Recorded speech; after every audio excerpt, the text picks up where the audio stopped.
थकान तो दूर हो, पहले दिन ही मेरी हो गई थी। पराशर ने ऐसा दूध पिलाया गाय का कि मेरी थकान ही चली गई थी पूरी। कहाँ गोंडा बहराइच से अयोध्या के आगे से चल के आया है, और ऐसा दूध गौ माता का क्या स्वादिष्ट दूध था। वेद लक्षणा गाय का दूध पिया मैंने, गरम गरम दूध पिया, मेरी थकान दूर हो गई, थकान दूर हो गई। भगवान की कृपा है, इसलिए तुम लोग तो थकान दूर कर देते हो मेरी। यहाँ आके बैठ गए हो ना, मैं सत्य कह रहा हूँ, चाहे जितने घंटे बोलूं मेरे को थकान नहीं होती है, चाहे जितने घंटे बोलूं लेकिन थकान नहीं। हाँ आ जाओ, यहाँ चढ़ा दो, यहाँ चढ़ा दो ये फल, हाँ रख दो और यहाँ बैठ जाओ आराम से, कथा सुनो, यही चढ़ा दो, बहुत बढ़िया।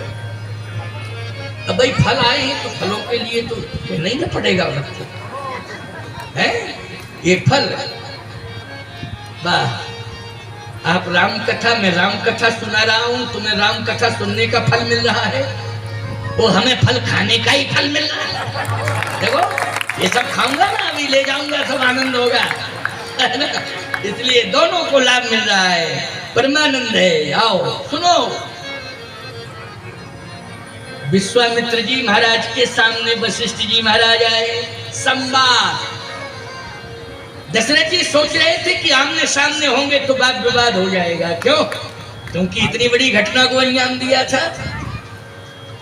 घटनाएं बड़ी बड़ी घटेंगी, लेकिन भूल जाओ, अगर लाभ चाहते हो, चाहे गांव हो चाहे क्षेत्र हो, बड़ी बड़ी घटनाएं घट जाती हैं प्यारे, लेकिन इनको समाप्त करो, विरोध को समाप्त करो।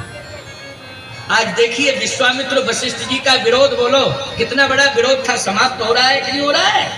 समाप्त हो रहा है। रामायण की कथा सुन रहे हो, संकल्प लो, चाहे घर का विरोध हो, भाइयों का विरोध हो, पड़ोसियों का विरोध हो, गांव का हो, दूसरे गांव का हो, समाप्त कर दो विरोध। इस कथा से शिक्षा लो, भगवान तुम्हें मिलेंगे। और देखो विश्वामित्र जी को भगवान मिल गए, क्यों मिले? वशिष्ठ जी महाराज जैसे ही आए तो देखते ही, वशिष्ठ जी महाराज को देखते ही विश्वामित्र जी खड़े हो गए। समझ रहे हो कि नहीं? वशिष्ठ जी महाराज जैसे ही प्रवेश कर रहे हैं तो विश्वामित्र जी देखते ही खड़े हो गए। जैसे ही खड़े हुए तो अयोध्या वासियों ने सोचा, लो अब तो खड़े ही हो गए, अब खड़े हैं तो लड़े नहीं। अभिवादन, ये क्या है? अभिवादन। खड़े होने का मतलब क्या होता है? अभिवादन। खड़े हो गए। वशिष्ठ जी महाराज जी देखो, आप आसन पर नहीं बैठे, सीधे विश्वामित्र जी के पास गए, और जैसे विश्वामित्र जी के सामने वशिष्ठ जी पहुंचे तो वशिष्ठ जी ने अपनी भुजाओं में भर लिया विश्वामित्र को और हृदय से लगा लिया। पूरा विवाद संवाद में बदल गया प्यारे, हृदय से हृदय मिल गए। जैसे ही वशिष्ठ जी ने विश्वामित्र जी को हृदय से लगाया, दशरथ जी ने माथा पकड़ लिया, अब कन्फर्म है, राम चले गए, अब नहीं होगा, अब बिल्कुल कन्फर्म हो गया, रास्ता क्लियर हो गया, अब राम को कोई रोक नहीं सकता है, अब निश्चित ही राम जी जाएंगे। वशिष्ठ जी ने विश्वामित्र जी से कहा, महात्मन ये अयोध्या आपकी है, आप इतने विलंब से क्यों आए? विश्वामित्र जी ने कहा, समस्याओं में फंस गया था। समस्या क्या है? यज्ञ कर रहा था, यज्ञ पूरा नहीं हुआ। कई बार प्रयास किया लेकिन यज्ञ पूरा नहीं हुआ। आज मुझे यज्ञ के कारण आना पड़ा, और धन्य है वो अयोध्या जिसमें परमात्मा का प्रादुर्भाव हो गया है। धन्य है आपकी भक्ति, धन्य है आपका ज्ञान, धन्य है आपकी उपासना। आपकी उपासना ने आज परमात्मा को प्रकट कर दिया है, अयोध्या में प्रकट कर दिया है। बस आज मैं चाहता हूं कि वही राम, आपका यज्ञ तो सफल हो गया, राम ही मिल गए, राम से मेरा यज्ञ सफल हो जाए। आप राम को देखो, राम तो आपके हैं, आप राम को देखो। वशिष्ठ जी ने कहा, राम मेरे ही है, राम आपके नहीं है, संतों के राम है। तो संतों में बहुवचन आ गया कि नहीं आ गया? बोलो भाई, संतों के राम का अर्थ क्या करोगे? बहुवचन।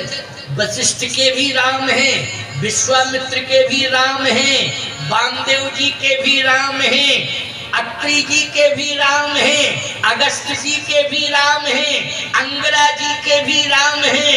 बोलो भैया, सबके राम हैं महात्माओं के कि नहीं? तुलसी के राम, कबीर के राम, सूर्य के श्याम है तो वो राम ही राम, चाहे श्याम हो चाहे राम हो, है राम, सबके राम, सबके राम। इसमें संदेह किस बात का? कहे कि राम तो है लेकिन मिले तब ना। कौन नहीं दे रहा है? कहे आपका चेला। वशिष्ठ जी ने कहा क्यों दशरथ दूर क्यों खड़े, इधर आओ, इधर आओ, पास में आओ। राम को क्यों नहीं देना चाहते? कारण क्या है? दशरथ जी ने कहा मैं तो देना चाहता हूं लेकिन मेरा मोह रोक रहा है। देखो भैया, मैं तो देना चाहता हूं लेकिन मेरा मोह रोक रहा है, मोह नहीं देने जा रहा। वशिष्ठ जी ने कहा मैं ज्ञान के द्वारा तुम्हारे मोह का अंधकार दूर किए देता हूं, अज्ञान का अंधकार दूर किए देता हूं। सुनो, तब वशिष्ठ बहुविधि समझावा,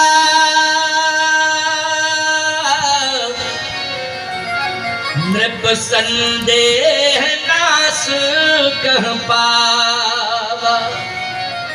वशिष्ठ जी महाराज ने समझाया, ज्ञान दिया, मोह दूर हो गया, अज्ञान दूर हो गया। इसका मतलब क्या है? आपको भी ज्ञानी गुरु की जरूरत है। बोलो, है ज्ञानी गुरु की जरूरत की नहीं? मोह सकल व्याधन कर मूला। और याद रखना, ये 10 स्थानों से मोह की उत्पत्ति होती है। इन 10 स्थानों से मोह की उत्पत्ति होती है। तुम्हारे पास 10 हैं, आप कहोगे महाराज 10, और 10 से मोह की उत्पत्ति होती है और मोह विनाश का कारण बन जाता है। मोह किसका कारण बन जाता है? बोले विनाश का कारण बन जाता है। अच्छा, तो 10 स्थान कौन कौन है? जननी जनक बंधु सुत दारा। गिनते जाना, हम गिनती कर रहे हैं, तुम गिनते जाओ, बता हम रहे हैं। जननी जनक बंधु सुत दारा, और तन धन भवन सुहृद परिवारा। बोलो, ये 10 ही है कि 11 है? ये 10 ही है। इसलिए इन 10 स्थानों से मोह पैदा होता है, और जहां मोह है वहीं काम है, जहां काम है वहीं क्रोध है, जहां क्रोध है वहीं लोभ है।